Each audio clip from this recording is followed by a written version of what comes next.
sorry, I am very sorry. Senin sülalenin sonra eşyolusu.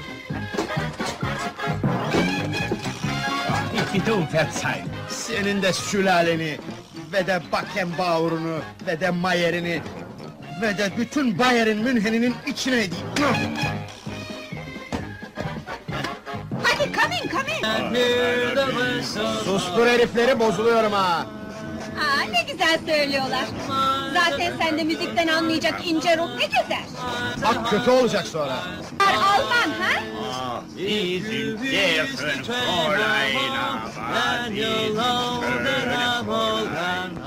diyor bu be? Sana asılıyor eşyol eşek! Aa, ne eşşoğlu eşek olsun, ne kibar çocuk. Leş gibi kokuyorlar abdestsiz değil. Sen de başımda dikilip durma be adam! Boşuna bekleme Nine! Seni götürecek halim yok! Nine değilim ben. Nesin peki? Vay ana, bu ne güzel kız böyle. Yakışıklı çocuk, buralı değil herhalde. Kekliği ürkütmemeli. Anam bir duyarsa... Havlu yazmalı, bir dakika!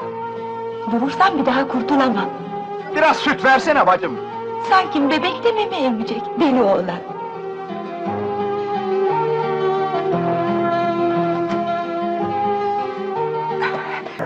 Ah kekliği düz ovada avladım, al yazmayı çam dalına bağladım. Şıkıdıkı mıkıdıkı şıkıdıkı mıkıdıkı oynadım. Şıkıdıkı şıkıdıkı mıkıdıkı mıkıdıkı oynadım.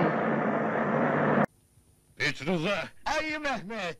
benim çocukluk arkadaşım, Okul arkadaşım benim, asker arkadaşım. kan kardeşim!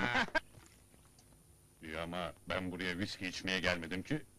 Sahi niye gelmiştin? Ben buraya seni öldürmeye geldim arkadaş. Mecburum buna. Al bakayım şunu. Ne yapacağım? Beni öldüreceksin. 2 kurşun at yeter. Aa, yok yok, benim derim biraz kalındır. Onun için 3 kurşun at yeter. Ah!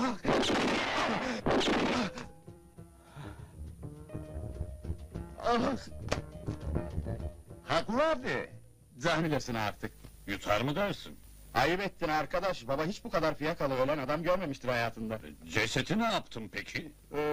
Yedim dersin. Bak ona inanır. Şimdilik hoşça kal arkadaş. Güle güle kan kardeşim. Rahatınızı kaçırdığım için özür dilerim yenge. Tanıştığınıza memnun oldum efendim. Merhaba ahbap. Merhaba. Sıkılıyor musun? Yok, sıkılmıyorum, niye sıkılayım? Aslında sıkıcıdır bu toplantılar. Konuşulan 3-5 cümleyi geçmez. Sosyal hayat. Konferansta Betüş'e yaptığını anlattılar. Bayıldım. Etiği düştü mü gerçekten ha? Fark etmeden vazgeçtim. Nasıl kaçırdım bu gösteriyi ben? O Betüş'ün hali gözümün önüne geliyor da. Oh, Betüş'e rağmen Özden'e talip olduğunu duyunca işte gerçek bir kahraman. Uçak biletiniz, pasaportunuz hazır ağam. Dilaver Bey adına. Yani bundan sonra Dilaver mi oldum ben? Evet ağam. Ağam değil, Dilaver Bey. Ah pardon. Pardon demek, affedersin demektir. İyi öğrenmişim değil mi? Hı. Ulan sizler de bayağı şehirli oldunuz ha. Sayede ağam. İstanbul'da bir halt karıştırmaya kalkmayın ha. Hadi hayırlı yolculuklar. Biz İstanbul'da büyük bir otele yerleşip basın kampanyasını başlatacağız. Milyarder Dilaver Bey yatırım yapmak üzere ülkemize geliyor. Evelallah, yatırım da yaparım, kaldırım da. Yeter ki Peri Hanım'la bir karşılaşayım. Merak etmeyin, o işi ben ayarlayacağım. Siz de 15 gün sonra uçakla Avrupa üzerinden İstanbul'a geleceksiniz. Yeşilköy'de buluşmak üzere, Allah'a ısmarladık. Hadi au revoir. Au revoir. Senin gibi şoförün Allah belasını versin. Merhaba. Ne kadar da sinirlisiniz.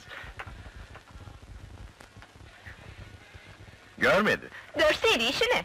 Onun yerine ben özür dilerim. Sana ne, avukatı mısın sen onun? Biraz da şu lekelerle ilgilenelim.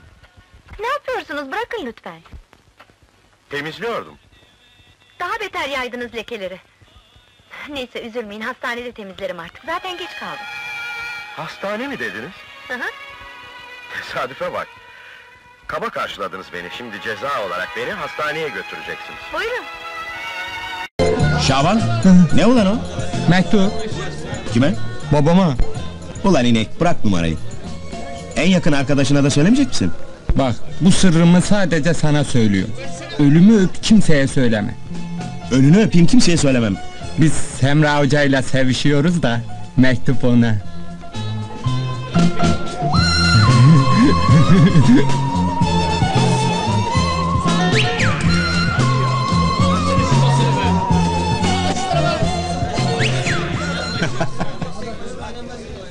Aşkımız hiçbir zaman solmayacak.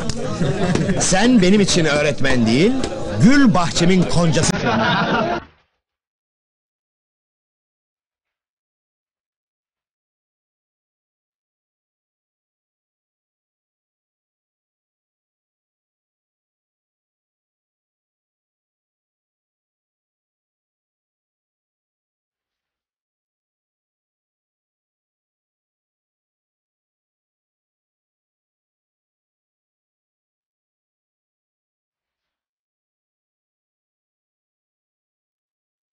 Hay Allah, bu da nereden kalmış?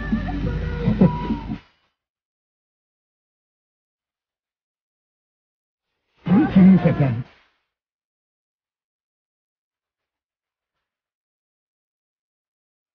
Sıkı doğru geliyorum.